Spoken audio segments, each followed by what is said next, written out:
G'day! Let's get stuck into your company's page. This is your central directory for every organisation you work with, from clients to subcontractors to your own company. Properly setting up your companies here is the key to centralising partner information and tracking company-level compliance, like insurance expiry dates. It provides a solid foundation for streamlined operations. Basically, it helps make your life a whole lot easier. On this main screen here, you can see a list of all your companies and their information at a glance. If you're looking for someone specific, jump up here to the search bar. If you want to filter, you can use the status filters here.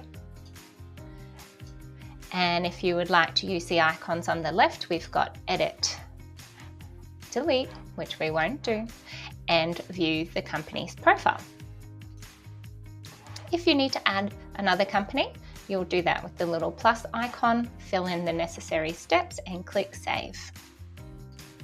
If you want to reorder, you can do so by clicking these little arrows up here. And that's it, a quick look at your companies list. Now you know how to find, manage and organise all your external business contacts like a pro. With this bit sorted, you're all set for better project management.